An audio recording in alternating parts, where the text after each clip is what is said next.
20 மணி நேரம் ஒரு மனுஷன் வந்து பிரச்சாரத்தில் ஈடுபட்டிருக்கிறார். எனக்கு தெரிஞ்சு இந்தியாவிலேயே இந்த மாதிரி ஒரு பிரச்சாரத்தை பண்ணது வந்து அதுவும் முதல் பிரச்சாரத்தை இப்படி பண்ணது வந்து தலைவர் தளபதி விஜய் அவர்களாக தான் இருக்க முடியும். பொதுமக்கள் பாதிப்பு அடைகிறாங்கன்னா அதுக்கு காரணம் வந்து தலைவர் விஜய் அவர்களாக இருக்க வாய்ப்பு. சிஎம் வந்தாருன்னா இப்படி தான் காவல்துறையினர் இவ்வளோ அலட்சியமாக இருப்பாங்களா? நாங்கள் வந்து பர்மிஷன் இல்லாமல் திடீர்னு வந்துட்டு அங்கே வந்து கேட்குறாங்க. இது நீங்கள் உங்கள் தொண்டர்கள் பண்ண தவறை எப்படி நீங்கள் அரசாங்கத்தோட தோல்வியாக நம்ம எடுத்துக்க முடியும்? எங்கள் தொண்டர்கள் என்ன தவறு? தொண்டர்கள் தான் அந்த வாகனத்துக்கு வழிவிடாமல் கூடவே வந்துகிட்டு இருக்காங்க. அப்போ இப்படி தானே ஆகும். இது வந்து நீங்கள் காவல்துறை மேலே பழிய போடுறீங்க. காவல்துறையினர் செய்ய வேண்டிய பணியை எங்கள் தொண்டர்கள் செஞ்சதுக்கு அவங்க மேலே நீங்கள் சுமத்துகிற பழி. இந்த திருச்சி மாவட்டத்தையே அதாவது அதிர வைக்கும் அளவிற்கு இந்த அளவுக்கு ஒரு கூட்டம் வரும்ன்றது முன்கூட்டியே எல்லாருக்கும் தெரியும், எல்லா காவல் அதிகாரிகளுக்கும் தெரியும். ஏன் அங்கே வரல? இந்த கேள்விக்கு முதல் பதில் சொல்லுங்க. கையை காட்டிடக்கூடாதான். தலைவர் வந்து கையை காட்டக்கூடாது அப்படின்னா ஸ்டாலின் வந்து மேலே ஏறி நின்று ஜம்ப் அடித்து டான்ஸ் ஆடி ஒரு ரோட்டில் நடந்து போய் என்ன பண்ணாலும் வந்து அதெல்லாம் தப்பு கிடையாது. உங்களுடைய தொண்டர்கள் அந்த அளவுக்கு அதிகமாக கூடி அங்கே போக்குவரத்து நெரிசலை உண்டாக்குறதுனால தானே வழக்கு பதிவாகுது. நீங்கள் அதை புரிஞ்சிக்க மாட்டீங்க.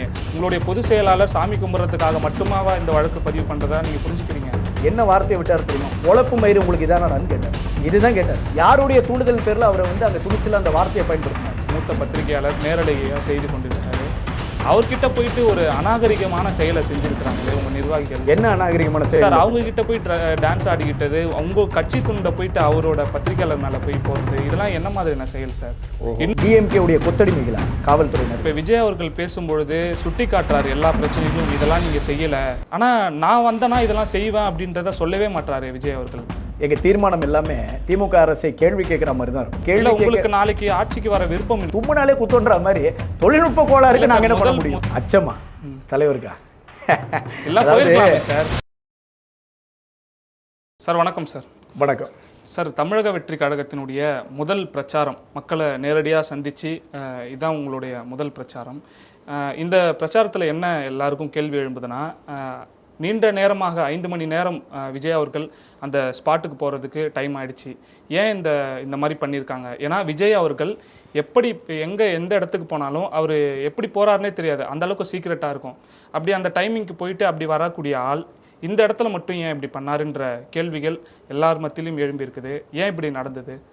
அதாவது சார், பிரச்சாரம் என்பது முன்னேற்பாடுகள் அப்படின்றது எல்லாருமே ஊடகம் வழியாக கண்டிப்பாக எல்லாருக்குமே தெரிஞ்சிடும். கரெக்டுங்களா? முன்னாடியே டேட் வந்து ஆர்கனைஸ்டாக பண்ணக்கூடிய ஒரு விஷயம். அந்த டேட்டு, அந்த டைமு, அதே மாதிரி உங்கள் ஊடக நண்பர்கள் அந்த நம்ம பிரச்சாரம் ஆரம்பிக்க போகிறோம் அப்படின்னு தொடங்கின நாட்கள்ல இருந்தே நம்ம அடுத்தடுத்து கம்ப்ளீட்டாக தலைவரை வந்து ஃபாலோ பண்ண ஆரம்பிச்சிட்டாங்க. விடிய காலையில் 5 மணிக்கு எழுந்திரிச்சு கிளம்பி கிட்டத்தட்ட ராத்திரி நாங்களும் தான் இருந்தோம் பிரச்சாரத்தில். ஒரு மணிக்கு தான் அந்த ஸ்பாட்டில் இருந்தே கிளம்பியிருப்போம் எல்லாருமே. அவர் தலைவரும் அப்போ தான் கிளம்பினார். 20 மணி நேரம் ஒரு மனுஷன் வந்து பிரச்சாரத்தில் ஈடுபட்டிருக்கிறார். எனக்கு தெரிஞ்சு இந்தியாவிலேயே இந்த மாதிரி ஒரு பிரச்சாரத்தை பண்ணது வந்து அதுவும் முதல் பிரச்சாரத்தை இப்படி பண்ணது வந்து தலைவர் தளபதி விஜய் அவர்களாக தான் இருக்க முடியும். அதில் எந்த ஒரு மாற்று கருத்தில். ஸோ அதனால் முன்னேற்பாடுகள்னும் போது எல்லாருக்குமே தெரிஞ்சிடும்ல அவர் எப்போ வந்து ஃப்ளைட் ஏறுறாரு, எப்போ ஃப்ளைட்லேருந்து இறங்குறாரு. இத்தனைக்கு ஃப்ளைட் ட்ராக் ரெக்கார்டு பார்த்தீங்கன்னா இதுதான் வந்து இந்தியாவிலே நம்பர் 1 ரெக்கார்ட் பிரேக் பண்ணியிருக்குன்னு சொல்லிட்டு ஒரு நியூஸ் பேப்பரில் போட்டிருந்தாங்க. அதாவது ஃப்ளைட்டை வந்து ட்ராக் பண்ணவங்களுடைய கவுண்ட்ஸ் பார்த்தீங்கன்னா இந்தியாவிலே இதுதான் ஃபஸ்ட் டைம் இவ்வளோ பேரை வந்து ஒரு ஃப்ளைட்டை ட்ராக் பண்ணியிருக்காங்கன்னு சொல்லி ஒரு ரெக்கார்ட் பிரேக்கிங். அது மாதிரி பல சாதனைகள் அவர் தொட்டாலே அது வந்து சாதனையாக போய் தான் முடியுது. அதனால தான் எல்லாருக்கும் தெரிய வந்து இந்த கிரௌட். சார், நீங்கள் சொல்கிறது ஒரு வாதம் என்னென்னா, இப்போ அவர் ஏர்போர்ட்லேருந்து இறங்கி ஒரு காரில் அந்த ஸ்பாட்டுக்கு வந்துட்டு அதுக்கப்புறம் பிரச்சார வாகனத்தில் பேசியிருக்கலாம். ஆனால் உங்களுக்கு இப்போ அந்த ரோட் ஷோ இதுவே அனுமதியே கொடுக்கல. ஆனால் நீங்கள் கிட்டத்தட்ட ரோட் ஷோ மாதிரி தான் நீங்கள் பண்ணியிருக்கிறீங்க. இதனால் எந்த அளவுக்கு பொதுமக்கள் பாதிப்பு அடைஞ்சாங்க, அந்த திருச்சியில் எந்த அளவுக்கு ஒரு சிரமத்தை ஏற்படுத்துதுன்னா உங்களுக்கு தெரியும். இப்படி இருந்து ஏன் விஜய் அவர்கள் இப்படி செய்வதற்கான காரணம் என்னவா இருக்குன்ற ஒரு இது இருக்குல்ல? பொதுமக்கள் பாதிப்பு அடைகிறாங்கன்னா அதுக்கு காரணம் வந்து தலைவர் விஜய் அவர்களாக இருக்க வாய்ப்பே கிடையாது. ஏன்னா நீங்கள்லாம் ஊடக நண்பர்கள், உங்கள் ஊடகங்கள் மூலியமாக மக்கள் எல்லாருமே வந்து கிளியராக லைவில் பார்த்துக்கிட்டு இருந்தாங்க. இன்றைக்கி நான் ஒன்று சொல்கிறேன், 9 மணிக்கு அந்த பிரச்சார வாகனம் கிளம்பிய நேரத்திலிருந்து 3 மணி நேரத்திற்கு அங்கே யாராவது எந்த ஒரு காவல்துறை உடை அணிந்தவர்களை பார்த்தீங்களா? டிராஃபிக் போலீஸை கூட எடுத்துக்கோங்க, ஒரு ஒயிட் யூனிஃபார்ம் பிளாக் ப்ரௌன் பேண்ட்டில் போட்டு யாராவது பார்த்தீங்களா? காவல்துறையினர் அங்கே யாராவது அந்த லைவ் வீடியோவில் தெரிஞ்சாங்களா? 3 மணி நேரத்துக்கு வரல. அதுக்கப்புறம் அவங்களுடைய ஆஃபீஸர்ஸ் யாராவது அங்கேருந்து மூவ் ஆகணுன்றதுக்காக ஒரு 3 மணி நேரம் கழித்து ஒரு 2 சைரன் வச்ச இனோவா கார் வந்து கடகடன்ட்டு முன்னாடி வந்து அதுக்கப்புறமா போலீஸ்லாம் வந்து க்ரௌடை கண்ட்ரோல் பண்ணுற மாதிரி சில ஆக்டிவிட்டீஸ்லாம் அங்கே நடந்தது. அந்த 3 மணி நேரம் எங்கே போயிருந்தாங்க? மக்கள் அவ்வளோ தூரம் இருக்கிறாங்கன்றது தெரியும். மக்கள் அவ்வளோ வெள்ளம் போல் அங்கே சூழ்ந்து வருவாங்கன்றது தெரியும், அவ்வளோ அடிக்கிற வெயில் நினைக்கிறாங்கன்னு தெரியும். இந்த 4 பாயிண்ட் முக்கியமான பாயிண்ட்டில் தலைவர் பேச போகிறாருன்னு தெரியும். காவல்துறையினர் எந்த மாதிரி நடவடிக்கை எடுத்தாங்க? இவர் உங்க சிஎம் வந்தாருன்னா இப்படி தான் காவல்துறையினர் இவ்வளோ அலட்சியமா இருப்பாங்களா? சரி, எங்க தலைவர் வந்து தலைவரோட எப்படி சார் ஒப்பிடுறது? முதல்வர் அதுக்கு புரோட்டோகால், அதுக்கு தனி இது இருக்கும். நீங்க இப்பதான் வந்திருக்கீங்க, இது பண்ணிக்கிட்டீங்க. உங்களோட திட்டமிடல்னு ஒண்ணு இருக்கணும்ல. இப்ப 10:30க்கு பேச போறாருன்றதே 10:30கே பேசல, கிட்டத்தட்ட 3 மணி ஆயிடுச்சு. நீங்க முதல்வருக்கு கொடுக்கக்கூடிய பாதுகாப்பு எங்களுக்கு கொடுங்கன்னு நாங்க கேட்கல. ஒத்துக்குறோம், எங்க தலைவர் இன்னும் முதல்வர் ஆகல, இன்னும் 4 மாசத்துல எங்க தலைவர் முதல்வர் ஆயிடுவாரு, அதுல மாற்று கருத்து கிடையாது. ஆனால் முதல்வருக்கு கொடுக்கக்கூடிய பணிகளோ முதல்வருக்கு கொடுக்கக்கூடிய பாதுகாப்பையோ நீங்க வந்து எங்களுக்கு செய்யணும்னு நாங்க சொல்லல. அடிப்படையா மக்களை பாதுகாக்கும் பணியில் அது உங்களுடைய கடமை, அது உங்களுடைய பொறுப்பு. நாங்கள் வந்து பர்மிஷன் இல்லாமல் திடீர்னு வந்துட்டு அங்கே வந்து கேதர் ஆகல, ப்ராப்பர் பர்மிஷனோட. அதுலேயும் எவ்வளோ ரிஸ்ட்ரிக்ஷன்ஸு, இவ்வளோ ரிஸ்ட்ரிக்ஷன்ஸை தாண்டி தலைவர் வந்து அந்த பிரச்சார வாகனத்தில் கிளம்புறாரு அப்படின்னா அந்த நிமிஷத்தில் இருந்தே நம்ம வந்து காவல்துறையினர் கரெக்டாக அதை கொண்டு போயிட்டு அந்த ப்ரொபகண்டாவை ப்ராப்பராக கொண்டு போயிருந்தாங்க அப்படின்னா இன்னைக்கு அந்த 4 பாயிண்ட்டையும் கம்ப்ளீட் பண்ணியிருப்போம். அதே மாதிரி எங்களுடைய டைமிங்குள்ளே எங்களுக்கு கொடுக்கப்பட்ட அந்த 10 மணிக்குள்ளேயே இந்த 4 பாயிண்ட்டையும் கம்ப்ளீட் பண்ணி மக்களுக்கு எந்த ஒரு இடையூறும் இல்லாமல் யாருக்குமே எந்த ஒரு பிரச்சனையும் இல்லாமல் முடிஞ்சிருக்கும். எங்களால் கடைசி பாயிண்ட் வரைக்கும் போக முடியாமல் ரீச் ஆக முடியாமல் இருந்ததுக்கு காரணமே வந்து அங்கே காவல்துறையினர் தான். இதுவே வந்து நம்ம சொல்கிற மாதிரி அரசுடைய நிர்வாக தோல்வின்றதை இதை அவங்க ஒத்துக்கணும். இது நீங்க உங்க தொண்டர்கள் பண்ண தவறை எப்படி நீங்க அரசாங்கத்தோட தோல்வியா நம்ம எடுத்துக்க முடியும்? எங்க தொண்டர்கள் என்ன தவறு? தொண்டர்கள் தான் அந்த வாகனத்துக்கு வழிவிடாம கூடவே வந்துகிட்டு இருக்காங்க. அப்ப எல்லாரும் இப்படிதானே ஆகும். இது வந்து நீங்க காவல்துறை மேல பழிய போடுறீங்க. காவல்துறையினர் செய்ய வேண்டிய பணியை எங்க தொண்டர்கள் செஞ்சதுக்கு அவங்க மேல நீங்க சுமத்துகிற பழி, இதான் உண்மை. காவல்துறையினர் தான் அதை செஞ்சிருக்கணும். வாலண்டியர்ஸா நாங்க என்கேஜ் பண்ணவங்களுக்கு வந்து நீங்க இப்ப அவங்க மேல பழிய சொல்றீங்க. எங்க தொண்டர்கள் வந்து அங்க கிட்டத்தட்ட கட்சியுடைய நிர்வாகிகளை தாண்டி எத்தனையோ பேர் பொறுப்புகளை அவங்க எடுத்துக்கிட்டு அங்கே வாலண்டியர்ஸாக செயல்பட்டாங்க. அங்கே வந்து இதை செய்ய வேண்டிய வேலை யாருடைய இது பொறுப்பு, யாருடைய பணி இது? காவல்துறையினருடைய. சார் இல்லை சார், 10:30க்கு பேச போறாருன்ற ஒரு திட்டமிடல் உங்களுடைய ஷெட்யூல் அது. ஆனால் ஏன் 3 மணி வரையும் போகுவதற்கான காரணம் என்ன? அது உங்களோட தொண்டர்களோட ஒரு சரியான ஒரு ஒருங்கிணைப்பு இல்லைன்றது தானே. அப்போ நீங்கள் இது வந்து அரசுடைய நிர்வாக தோல்வின்றதை நீங்கள் ஒப்புக்கொள்ள மாட்டீங்க. அதாவது நான் என்ன கேட்குறேன்னா, நாங்கள் வந்து முதல் பிரச்சாரம் நேற்று தான் தலைவர் வந்து வீட்டில் இருந்து வெளியே வந்து முதல் பிரச்சாரத்தை டக்குன்னு ஒரு வாகனத்தை எடுத்துகிட்டு வரல. இதற்கு முன்னாடி முதல் மாநாடை பார்த்துருப்பீங்க, 2வது மாநாடை பார்த்துருப்பீங்க. எந்த அளவுக்கு எங்கள் தலைவருடைய செல்வாக்கு இருக்குது மக்கள் மத்தியில்ன்றதை பார்த்துருப்பீங்க. இவ்வளோ செல்வாக்குகளை தாண்டி இவ்வளோ லட்சக்கணக்கான கூட்டம் அங்கே வந்து கூடும்ன்றது தெரியும்.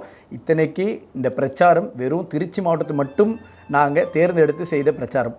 இந்த திருச்சி மாவட்டத்தையே அதாவது அதிர வைக்கும் அளவிற்கு இந்த அளவுக்கு ஒரு கூட்டம் வரும்ன்றது முன்கூட்டியே எல்லாருக்கும் தெரியும், எல்லா காவல் அதிகாரிகளுக்கும் தெரியும். ஏன் அங்கே வரல? இந்த கேள்விக்கு முதல் பதில் சொல்லுங்க. காவல்துறையினருடைய இந்த ஒரு அதாவது அரசுடைய கட்டாயத்தினாலும் அரசியல்வாதிகள் அதாவது நாங்கள் தான் வந்து இன்னைக்கு ஆட்சி அதிகாரத்தில் இருக்கிறோம்னு சொல்லிக்கிட்டு இருக்க திமுக அரசுடைய அழுத்தத்தினால தான் காவல்துறையினர் அங்கே வரவில்லை. எங்கள் தலைவருக்கு இந்த அளவுக்கு நெருக்கடி கொடுத்தது மட்டும் இல்லாமல் நாங்கள் வந்து திருச்சிக்கு ஒரு நாள் முன்னாடியே, அதாவது எங்கள் பொதுச் செயலாளர் வந்து கிட்டத்தட்ட நிறைய மாவட்ட செயலாளர்களோட இதை வந்து ஒரு 2 மாத காலமாக ஃபாலோ பண்ணிக்கிட்டு பர்மிஷன் அதுக்கு இதுன்னு ஓடினார். ஒரு நாளுக்கு முன்னாடி நானே துணை பொதுச் செயலாளரோட போயிருக்கும் பொழுது நாங்கள் பேட்டியை கொடுக்குறோம். அப்போது உங்கள் ஊடக நண்பர்கள் எங்களை பேட்டி எடுக்கும்போது கேட்குறாங்க, எங்கள் துணை பொதுச் செயலாளர் பதில் சொல்கிறாரு, எதையுமே உறுதியாக சொல்ல முடியாத அளவுக்கு தான் அங்கே காவல்துறையினர் நடந்துக்கிட்டாங்க. எந்த விஷயத்தையுமே எங்களால் உறுதியாக ஒரு ஸ்ட்ராங்காக சொல்ல முடியல. ஏன்னா கவர்மெண்ட் சப்போர்ட் எங்களுக்கு அதாவது சுத்தமாக சப்போர்ட் பண்ணல. எந்த ஒரு அதாவது அடிப்படையான ஒரு தேவையே, அதாவது தலைவர் வந்து ஒரு கையை காட்டக்கூடாது, இப்படி ஒரு ரெஸ்ட்ரிக்ஷன் தான் சொல்கிறாங்க. கையை காட்டிடக்கூடாது, தலைவர் வந்து கையை காட்டக்கூடாது அப்படின்னா ஸ்டாலின் வந்து மேலே ஏறி நின்று ஜம்ப் அடித்து டான்ஸ் ஆடி ஒரு ரோட்டில் நடந்து போய் என்ன பண்ணாலும் வந்து அதெல்லாம் தப்பு கிடையாது. எங்கள் தலைவர் வந்து வாகனத்துக்கு மேலே ஏறி நின்று கையை காட்டக்கூடாது. இந்த அளவுக்கு ஒரு ரெஸ்ட்ரிக்ஷன்ஸை, இந்த அளவுக்கு ஒரு பிரச்சாரத்தை இதுவரை யாருமே பார்த்துருக்க மாட்டாங்க. இப்படி வந்து ஒரு ஆள் சேர்ந்து ஒரு கூட்டத்தையே எதிர்க்கக்கூடிய நிலைமை தான் நேற்று அந்த பிரச்சாரத்தை நாங்கள் நேரடியாக இருந்ததுனால பார்த்தோம். சரி, விஜய் அவர்கள் வராருன்னா கூட்டங்கள் கூடும், அதை நீங்களும் சொல்கிறீங்க, இது எல்லாருக்குமே தெரியும் இவ்வளோ கூட்டம் வரும் அப்படின்றது. நீங்கள் சொல்கிற மாதிரி அரசு சார்பில் காவல்துறைக்கு நெருக்கடி கொடுத்து அங்கே வராமல் இருந்ததுன்னா நீங்கள் ஒழுங்காக பின்பற்றி இருக்கலாம்ல. நம்ம வந்தால் கூட்டங்கள் வருது, நம்ம அப்போ சரி செஞ்சுக்கலாம், நம்ம தவறுகளை வந்து நம்ம மேலே திருப்பி விட்டுருவாங்க, நமக்கு எதிர்பாராத விதமாக ஏதாவது நடந்ததுன்னா அது நமக்கு தான் பின்னடைவாக இருக்குன்றதை நீங்கள் புரிஞ்சுக்கிட்டு செஞ்சுருக்கலாம்ல. நாங்கள் புரிஞ்சுக்கிட்டு என்ன சார் செய்யணும்? எங்கள் பொதுச் செயலாளர் கோவிலுக்கு சாமி கும்பிட போனவர் மேலே ஒரு எஃப்ஐஆர் போட்டாங்க. ஆமா சார், கேள்விப்பட்டிருப்பீங்க, கரெக்ட்டுங்களா? கேள்விப்பட்டேன். இருங்க, இல்ல, அது அதாவது சாமி அது கும்பிட எப்படி போறதுக்கு process? ஒரு எஃப்ஐஆர் போடுறாங்க, அதுக்கு வந்து கூட்ட நெரிசல்னு சொல்றாங்க.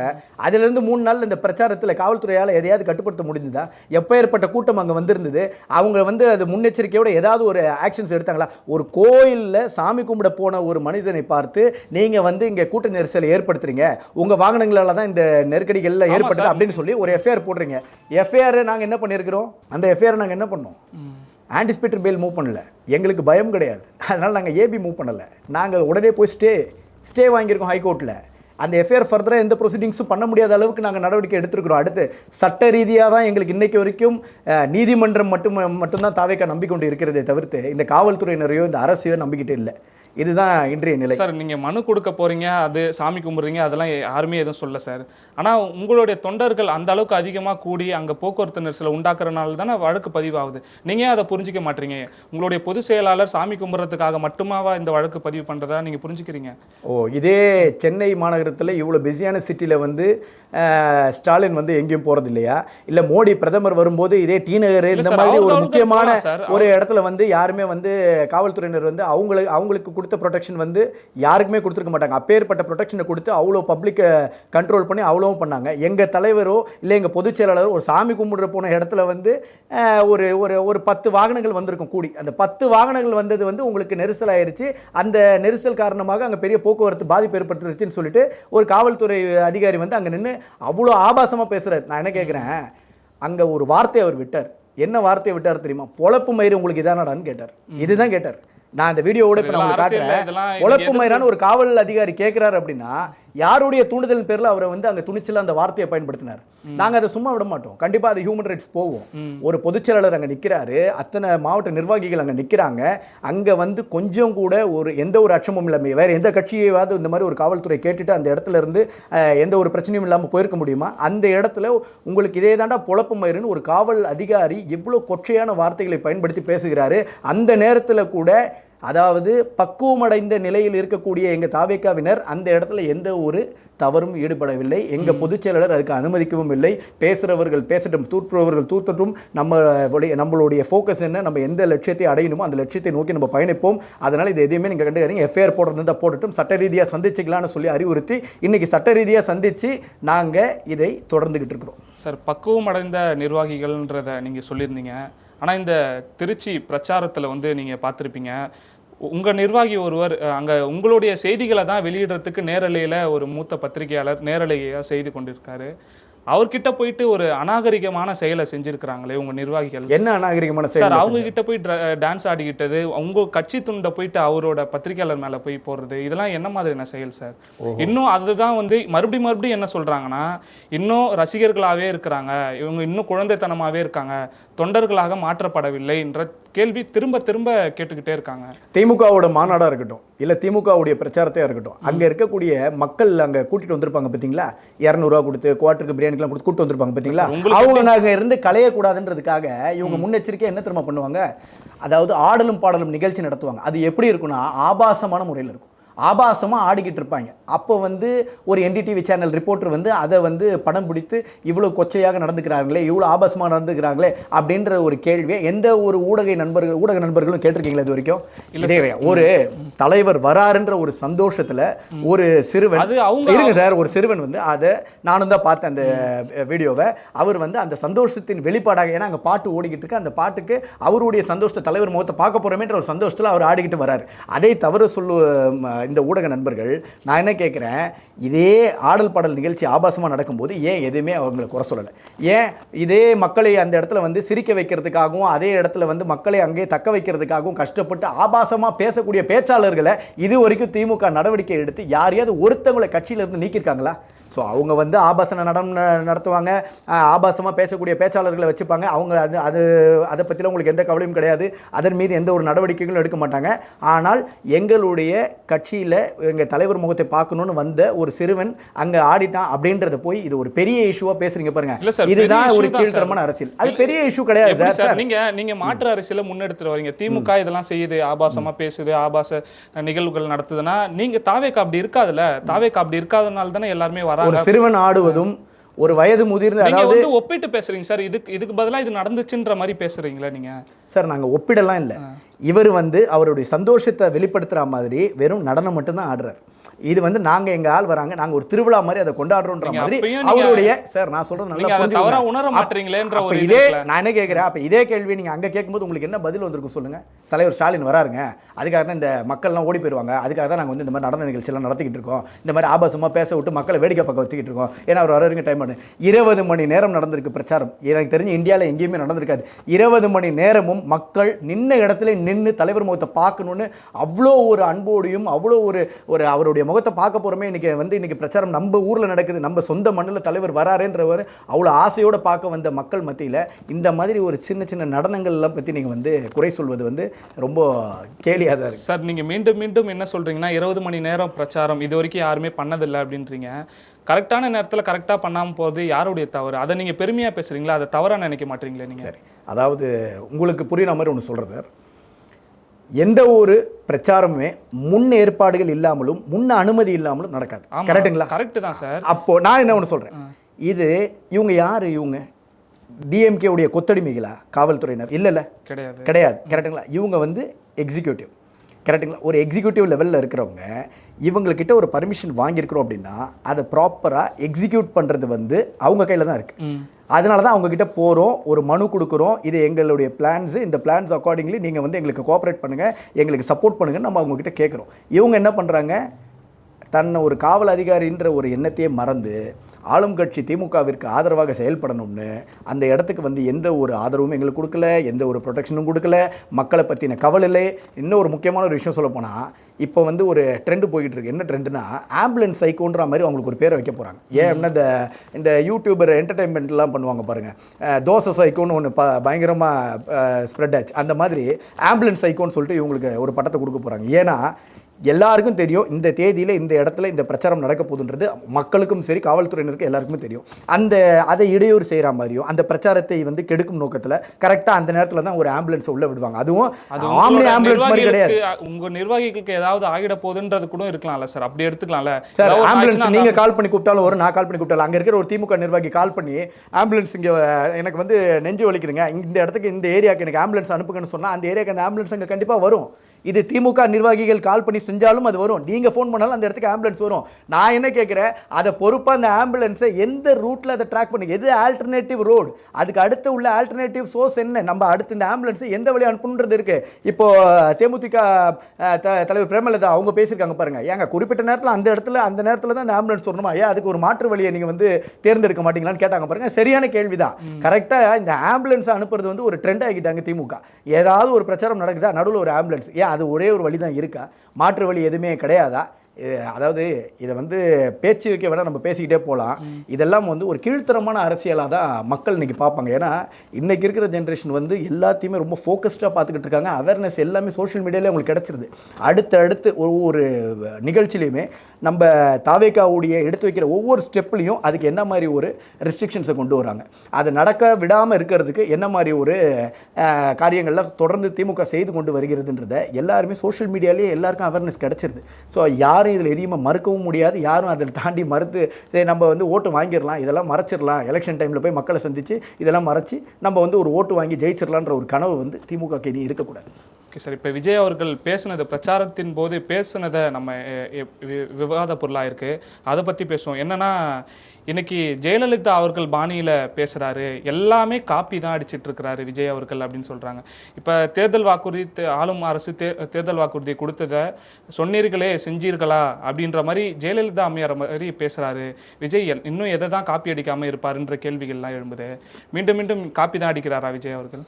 எதை குத்தி காமிச்சு பேசியும் பிரயோஜனமே இல்லைன்றது தான் சார் இதில் பதில். அதாவது உங்கள்கிட்ட எப்படி வேணால் நான் கேள்வி கேட்குறேன், எப்படி வேணாலும் நான் எடுத்துக்கோ. நான் வந்து இன்றைக்கி அம்மையார் ஜெயலலிதா படி பேசினபடியே நான் வந்து அதை காப்பி அடித்து பேசுகிறேன்னாவும் இருக்கட்டும். இல்லையா, மாற்று கட்சியினர் எவ்வளோ திமுகவை எதிர்த்தவர்கள் எவ்வளோ வேணாலும் பேசினதையே நான் பேசினதாகவே இருக்கட்டும்.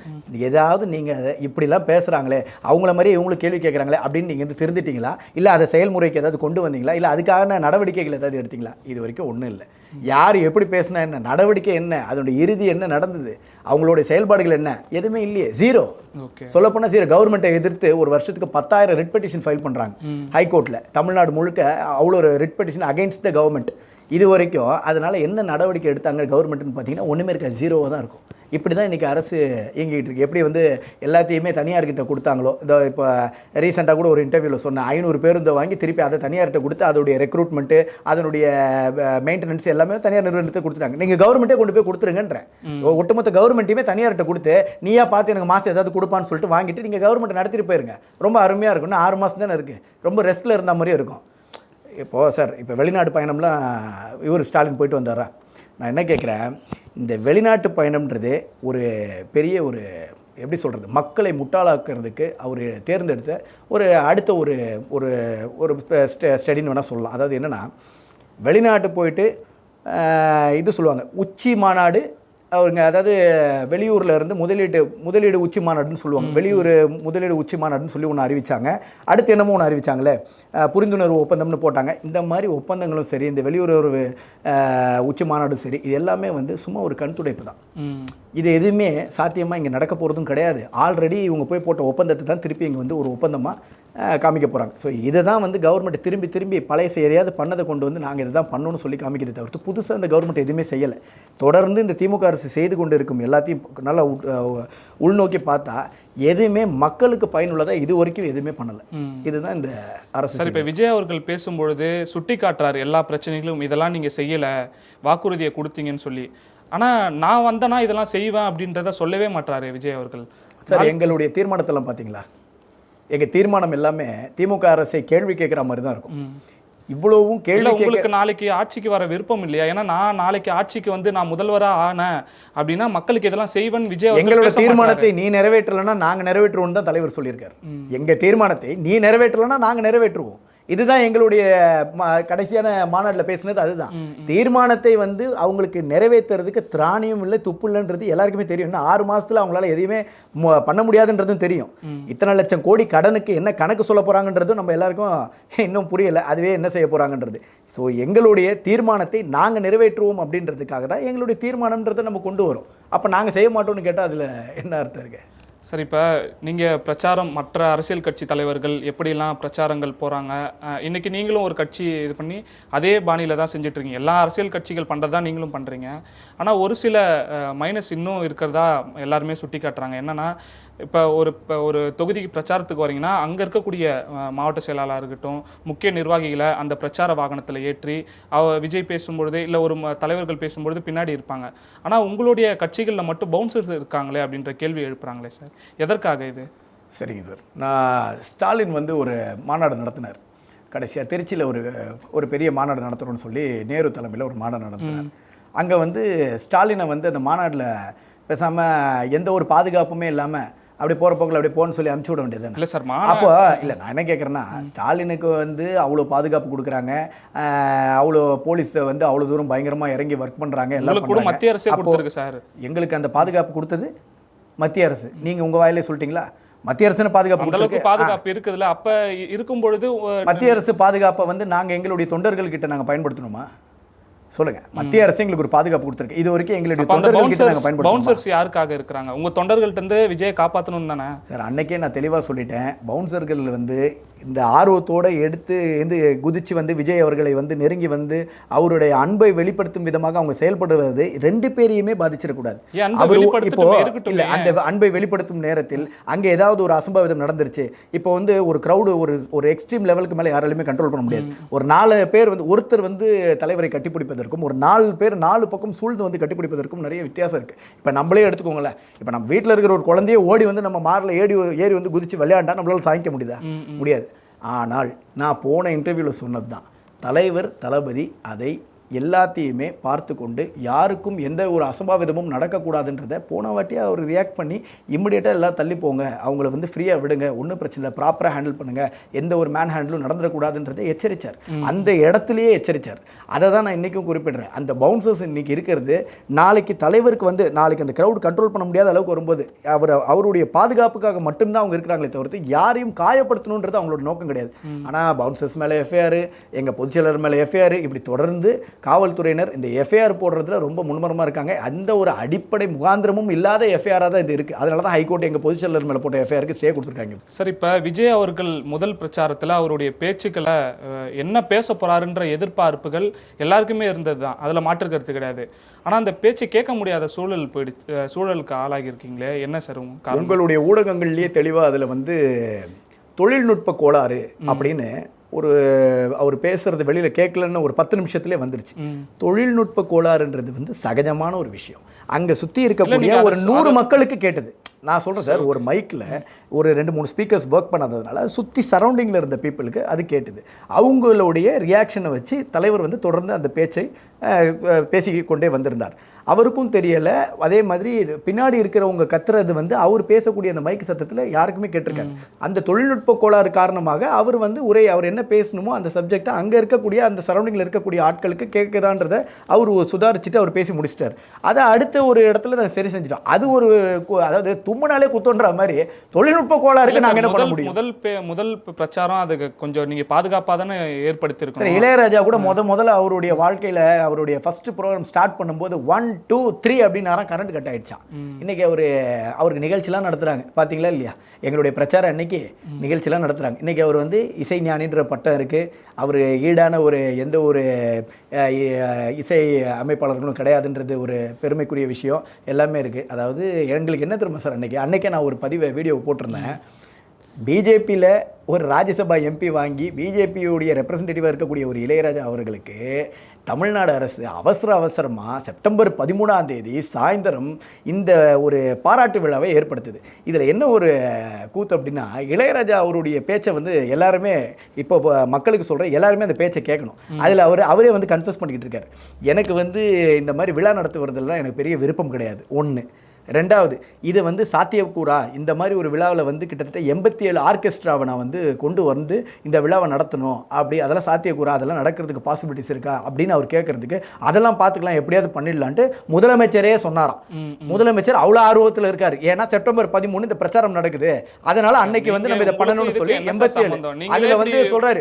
இந்த மேடையில் இருந்து சொல்றாரு, ஸ்ரீராமன்றவர் வந்து எவ்வளோ கஷ்டப்பட்டாரு, கிட்டத்தட்ட எங்களுக்கு இது வந்து மிகப்பெரிய டார்ச்சராகவே ஆயிடுச்சு. அதாவது இதெல்லாம் கன்ஃபஸ் பண்ணுறது யாருக்கு பாராட்டு விழா நடத்துதோ, அதாவது பிஜேபியோட ரெப்ரசன்டேட்டிவாக இருக்கக்கூடிய ஒரு இசையமைப்பாளர், ஒரு இசைஞானி இளையராஜா அவர்களுக்கு பாராட்டு விழாவை திமுக அரசு நடத்துது. அதில் என்ன ஒரு வேடிக்கையான விஷயம் அப்படின்னா, அடிக்கடி பேசுவார். அந்த விழாவில் நான் பார்த்த ஒரு அழகான ஒரு வீடியோ என்ன அப்படின்னா, எவன் எடுத்தாலும் இன்றைக்கி கட்சி ஆரம்பித்தவனும் சரி, என்றைக்கோ அந்த காலத்தில் கட்சி ஆரம்பித்தவனும் சரி, வரவெல்லாம் வந்து திமுகவை எதிர்ப்போம், திமுகவை அழிப்போம்னே பேசிக்கிட்டே இருக்கிறானுங்க. திமுகவை எவனாலையும் அழிக்க முடியாது, அதுதான் உண்மை அப்படின்னு வந்து ஸ்டாலின் பேசின ஒரு வீடியோ நான் பார்த்தேன். இந்த பக்கம் யார் உட்காந்துருக்கா? கமலஹாசன். இந்த பக்கம் யார் உட்காந்துருக்கா? வைகோ. இவங்க 2 பேரை வச்சுக்கிட்டு தான் பேசுறாரு. அதாவது அவர் தாவேக்காவை சொன்ன மாதிரி தெரியல, திமுகவை அழிக்கணும்னு நினச்சி வந்தவங்களில் ஒருத்தர் கமலஹாசன், இன்னொருத்தர் அந்த காலத்தில் இருந்து திமுக அழிச்சு ஆகணும்னு ஒரு கட்சியை தொடங்கினவர் வந்து இவர் நம்ம வைகோ அவர்கள். இவங்க 2 பேரையும் வச்சுக்கிட்டு திமுகவை வந்து அழிக்கணும்னு இன்னைக்கு ஒருத்தர் புறப்பட்டு வரானுங்க. அந்த காலத்துலேருந்தே இது ஒரு வேடிக்கையாயிருச்சு. அந்த காலத்துலேயே திமுக அழிச்சே ஆகணும்னு சொல்லிட்டு அவன் கிளம்பிடுறான்றாங்க. இவங்க 2 பேருமே மாறி மாறி அவங்க முகத்தை தான் பார்த்துக்கணும். ஆஹா, நம்ம 2 பேரை தான் சொல்கிறாரு போல இருக்குது அப்படின்னு சொல்லிட்டு, எங்கள் தலைவர் வந்து திமுகவை அழிக்கலாம் வரல, திமுகன்ற ஒரு அடையாளத்தை இன்னைக்கு வந்து, அதாவது அவருடைய பிராண்டை எப்படி அழிச்சார், அவருடைய பிராண்ட், அதாவது அப்பா அப்படின்றத ஒரே வாரத்தில் ஒரு செகண்டில் அழிச்சிட்டார். அதாவது அந்த பிராண்டுன்றது கொஞ்சம் ஒரு வாரம் தான் ஆச்சு, அந்த அப்பான்னு சொல்லி ஒரு வாரத்துக்குள்ளே அந்த பிராண்ட் இல்லாமல் ஆக்கிட்டார். தாயுமானவர்ன்ற ஒரு திட்டம் தோல்வி அடைஞ்சிருச்சு, ஃபெயிலியரு. உங்களுடன் ஸ்டாலின் ஆற்றுல போச்சு, ஃபெயிலியரு. இந்த மாதிரி தொடர் தோல்வியை தான் திமுக அரசு சந்திச்சுக்கிட்டு வருது. அந்த மாதிரி தான் நாங்கள் பார்க்குறோம் சார். இப்போ மீண்டும் எனக்கு என்னென்னா, அந்த ஆடியோ இதில் இன்னொரு கேள்வி இருக்குது. இங்கே தொழில்நுட்ப கோளாறு இருக்கும்பொழுது விஜய் அவர்கள் அவர் மட்டும் பேசிக்கிட்டே இருக்காரு, தொண்டர்கள் எல்லாம் கேட்கலன்னு சொல்கிறாங்க, இருந்தாலும் அவர் பேச்சை தொடர்ந்து கொண்டே தான் இருக்கிறாரு. அப்போ எல்லாருமே சமூக வலைதளங்கள்லாம் இருக்கட்டும், மற்றவர்கள் எல்லாம் விமர்சனம் செய்யறது என்னன்னா, இவர் மனப்பாடம் பண்ணதை பேசிக்கிட்டே இருக்காரு, அந்த ஃப்ளோ கட் ஆகிடுன்னு சொல்லிட்டு தொண்டர்கள் சொல்கிறது கூட கேட்காம இவர் பேசிக்கிட்டே இருக்காருன்னு சொல்கிறாங்க. இப்போ நம்ம 2 பேரும் இங்கே பக்கத்தில் உட்காந்து உரையாடிக்கிட்டு இருக்கோம் சார். நான் பேசுறது உங்களுக்கு கேட்குது, நீங்கள் பேசுறது. இங்கே இருந்து கிட்டத்தட்ட ஒரு 5 தெரு தள்ளி இருக்கிறவனுக்கு அது கேட்குமா? அவன் வந்து அங்கேருந்து கத்துவான். அங்கேருந்து என்ன கத்துறான், தலைவா கேட்கல தலைவா, தலைவா தயவு செஞ்சு பேசுங்க தலைவான்னு கத்துறான். அவனுக்கு அது கேட்கல அப்படின்றது நம்ம 2 பேரும் இப்போ பேசிக்கிட்டு இருக்கவங்களுக்கு தெரியுமா, இது லைவ் போய்கிட்டே இருக்குன்னு வச்சுக்கோங்க. அங்கேருந்து அவன் வீடியோ எடுத்துக்கிட்டு இருக்கான். அங்கேருந்து வீடியோ இருக்க அது நம்ம ஊடக நண்பர்களாகவும் இருக்கட்டும், பொதுமக்களாகவும் இருக்கட்டும், கேட்கலன்னு அங்கேருந்து கத்துறது நம்ம 2 பேருக்கு எப்படி தெரியும்? நம்ம சுற்றி இருக்கிற கிட்டத்தட்ட ஒரு 200-300 பேர் நம்மளை சுற்றி இருக்கிறவங்களுக்கு தெளிவாக கேட்குது. அவங்க அதுக்கு ரெஸ்பாண்ட் பண்ணுறாங்க. அழகாக இவர் அவங்க முகத்தை பார்த்து பேசுகிறாரு. ரொம்ப தொலைவில் இருக்கவங்களை அவரால் பார்க்க முடியுமே தவிர அவங்க சொல்கிறத செவிவழியே கேட்க முடியாது. அவரே மைக்கில் பேசிக்கிட்டு இருக்காரு. அதுவே இப்போ ரொம்ப ஆடிபிளாக இருந்தது. எல்லாருமே அதெல்லாம் கம்ப்ளீட்டாக வந்து அதை ஃபோக்கஸ்டாக தலைவர் என்ன பேசுகிறான்னு கேட்டுட்டு இருக்கும்போது அவர் என்ன மக்களுக்கு தெரிய வைக்கணும்னு நினச்சதை அவர் தெரிய வச்சுட்டு அவருடைய உரையை முடிச்சுட்டு அவர் கிளம்பிட்டார். அவ்வளோதான். தொழில்நுட்ப கோளாறுன்றது அவர் திருப்பி கேரவனுக்குள்ளே போகும்போது அந்த மாதிரி ஒரு தொழில்நுட்ப கோளாறு உடனே சரி செய்யுங்கன்னு தலைவர் சொல்கிறாரு. அடுத்த இடத்துக்கு போகிறதுக்குள்ளே அந்த தொழில்நுட்ப கோளாறு சரி செய்து அடுத்த இடத்துல தெளிவாக எல்லாருக்கும் புரியுற மாதிரி பேசியாச்சு. அவ்வளோதான் சார். நான் என்ன சொல்கிறேன், தொழில்நுட்ப கோளாறு ஏற்பட்டாலும் சரி, போக்குவரத்து நெரிசல் ஏற்பட்டாலும் சரி, தலைவர் வந்து தாமதமாக வந்தாலும் சரி, எல்லாத்துக்குமே வந்து தாவேகா தலைவர் விஜய் அவர்கள் தான் காரணம் அப்படின்றது யாருக்காவது மக்கள் ஒருத்தராக ஏற்றுப்பாங்களா? ஏர்போர்ட்டில் அவ்வளோ தூரம் இடையூறு, அவ்வளோ தூரம் ப்ராப்ளம் ஆச்சு. அது உண்மையிலே காவல்துறையினால தான் ஆச்சு. அப்படிப்பட்ட ஒரு சிச்சுவேஷனில் கூட மக்கள் எல்லாருமே பேட்டி எடுக்கிறாங்க. என்னம்மா செருப்புலாம் தேடிக்கிட்டு இருக்கீங்களே, என்ன ஆச்சு ஏதாச்சுன்னு கேட்குறாங்க. யாருமே, நான் உங்களுக்கு அந்த நியூஸ் எடுத்து காட்டுறேன் பாருங்கள், எல்லாருமே நம்ம ஊடக நண்பர்கள் போய் பேட்டி எடுக்கிறாங்க. விட்டு கொடுத்து ஒருத்தங்க கூட பேசலை. விட்டு கொடுக்காத அளவுக்கு பேசுகிறாங்க. ஆமாம், நாங்கள் அவரை பார்க்க வந்தோம், ரொம்ப இதுவாக இருந்தது. எனக்கு ஒரு பொம்பளை பிள்ளை சொல்லுது, எனக்கு செருப்பு கிடச்சிருச்சுங்க, நான் இவ்வளோ நேரம் தேடினேன், எனக்கு கிடச்சிருச்சுருந்து. இன்னொருத்தவங்க வந்து சொல்கிறாங்க, பரவாயில்லைங்க, கூட்ட நெரிசல் தலைவரை நாங்கள் பார்க்கணுன்னு ஆசைப்பட்டோம், அவரை பார்த்ததுக்கப்புறம் எங்களுக்கு அதை விட சந்தோஷம் என்ன இருக்குது, இதெல்லாம் ஒன்றும் ஒரு பெரிய விஷயம் கிடையாது. நான் அப்படி ஒரு பொம்பளை பிள்ளை சொல்லிட்டு போகுது. அங்கே இருக்கிற அங்கே வந்து ஒரு சில மாணவர்கள் வந்திருந்தாங்க. அதுக்கப்புறம் ஐடியில் ஒர்க் பண்ணுற ஒருத்தர் வந்திருந்தார். எல்லாருடைய ஸ்பீச்சும் யாருமே தலைவரை விட்டு கொடுக்குற மாதிரி ஒரு ஸ்பீச்சாகவே இல்லை. எல்லாருமே வந்து பரவாயில்ல, நாங்கள் வந்தோம், இன்னைக்கு அவர் என்ன பேச போகிறாருன்னு நாங்கள் ஆர்வமாக கேட்க வந்தோம், அவரை பார்க்கணுன்னு வந்தோம், எங்களுக்கு அது திருப்தி அப்படின்னு விட்டு கொடுக்காத மாதிரி தான் பேசுகிறாங்க. ஆனால் இந்த திமுக அரசும் சரி, மற்ற மாற்று அரசியல்வாதிகளும் சரி, யாரெல்லாம் தாவேக்காவை வெறுக்கிறார்களோ அவங்க தான் வந்து துப்புனாலும் குறை சொல்லிக்கிட்டு இந்த மாதிரி இது பண்ணிக்கிட்டு இருக்காங்க. சார், இறுதியாக ஒரு கேள்வி. நீங்கள் வந்து இப்போ இடங்கள் தேர்வு செஞ்சது, திட்டமிட்டதெல்லாம் 3 இடங்கள் கிட்ட, ஆனால் நீங்கள் போனது 2 இடம் தான். போகாததுக்கான காரணம் என்ன? விஜய் அவர்கள் ஏன் அதை நிப்பாட்டிட்டு போயிட்டாரு? அதற்கு அவர்கள் விளக்கமும் கொடுத்துருக்காரு. அதற்கான காரணம் என்ன? விஜய் அவர்கள் ஒருவேளை அச்சத்தில் இருந்தாரா? அதனால தான் அங்கே போகிறதுக்கான காரணமாக இருக்குமா? அச்சமா தலைவருக்கா? எல்லாம் போயிருக்கலாமே சார். சரி, நீங்களும் விஜய் மாதிரி அச்சம் அப்படின்னு நீங்கள் சொல்லிட்டீங்க. ஒரு சின்ன உதாரணம் சொல்கிறேன். கமலஹாசன், ரஜினிகாந்த் அவங்களாம் வந்து கட்சி தொடங்கினாங்க. யாருடைய இறப்புக்கு அப்புறம் தொடங்கினாங்க? கலைஞரும் அம்மையார் ஜெயலலிதாவும் அவங்களுடைய இறப்பிற்கு அப்புறம் தான் விஜய் அவர்களும் அதே வந்தாங்க. நீங்கள் சொல்கிறது தப்பு, நான் முடிச்சுக்கிறேன் முழுவதுமாக. அதாவது தமிழ்நாட்டில் ஆளும் கட்சியாக இவ்வளோ ஆளுமையோடு இருக்கக்கூடிய ஸ்டாலின் உயிரோடு இருக்கும்போதும், அப்படியே மத்திய அரசில் மோடி இவ்வளோ ஆளுமையோடு இவ்வளோ பவர்ஃபுல்லாக இருக்கும் பொழுதும் கட்சியை ஆரம்பித்து மாநில அரசையும் எதிர்த்து மத்திய அரசையும் எதிர்க்கக்கூடிய துணிச்சலும் திராணியையும் கொண்டவர் தலைவர் தளபதி விஜய் அவர்கள். இதை யாரும் மறுக்க முடியாது. அதாவது ஒத்த ஆள நின்று ஒட்டுமொத்த ஊரையும் ஒட்டுமொத்த நாட்டையும் எதிர்த்து கொண்டு, அதாவது நாட்டின் அரசியல், அதாவது இவங்களாம் யார், முதலைகள்னு சொல்லலாம், ஊழல் பெருச்சாளிகள்னு சொல்லலாம், பல பட்டங்களை இவங்களுக்கெல்லாம் கொடுக்கலாம். இப்பேற்பட்ட ஆட்களை எதிர்த்து துணிச்சலாக ஒத்த ஆள, இது வரைக்கும் எந்த கட்சியோடையும் கூட்டணி வைக்கல, யாரும் எதுவும் எங்களுக்கு சப்போர்ட் கிடையாது, ஒத்த ஆள நின்று துணிச்சலோட போராடிக்கிட்டு இருக்கவரை பார்த்து ஒரு பெரம்பலூர் ஒரு தொகுதிக்கு மட்டும் போலையே, அதனால் பயந்துட்டாரா, அச்சம் பட்டுட்டாரான்னு ஒரு கேள்வி கேட்குறீங்களே, அதுக்கு இதான் பதில். அதாவது நீங்கள் ஒன்று புரிஞ்சுக்கணும், பயம் அப்படின்றது அவருக்கு இருந்திருந்தால் முதல்ல இன்னும் ஒரு 5 வருஷம் வெயிட் பண்ணலாம். ஸ்டாலின் அவர் இறந்து போயிடுவார். அதுக்கப்புறம் இன்னொரு 5 வருஷம் இவர் மோடி இறந்துடுவார். இந்த 5 வருஷத்துக்கு அப்புறம் 2031 வந்து நம்ம அரசியல் கட்சி ஆரம்பித்து அழகாக நம்ம வந்து தேர்தலை சந்தித்து நம்மளுக்கும் உதயநிதிக்கும் போட்டியான்ற பார்த்துட்டு நம்ம வந்து அரசியல் நடத்திட்டு போயிடலாம். அதான் நமக்கு ரைட் டைம். இன்னும் 5 வருஷம் டெய்லியும் நல்லா சம்பாரிச்சிக்கலாம். இல்லை இன்னும் ஒரு 100 படம் நடித்து நல்லா 200-300 கோடி சொத்து அழகாக நம்ம சேர்த்து நம்ம இன்னும் நல்லா வாழல, இன்னும் 1000 கோடி கூட சம்பாரிச்சிக்கலாம் 5 வருஷத்தில் அப்படின்னு நினச்சி அவர் வரல. இவங்க எல்லாம் இருக்கும்போது, இவங்கெல்லாம் வந்து பவர்ஃபுல்லாக இருக்கும்போது, எந்த ஈடிக்கும் பயப்படாமல், எந்த ஒரு மாநில அரசுடைய அச்சுறுத்தலுக்கும் பயப்படாமல் துணிஞ்சு கட்சியை ஆரம்பித்து இன்றைக்கி இவ்வளோ பெரிய இடத்துக்கு வந்திருக்கிறாரு. மக்கள் ஏற்றுக்கொண்ட தலைவராக மாறி இருக்கிறார். இதுதான் உண்மை. பல்வேறு கருத்துக்களை பகிர்ந்திருக்கீங்க. மிக்க நன்றி. நன்றி.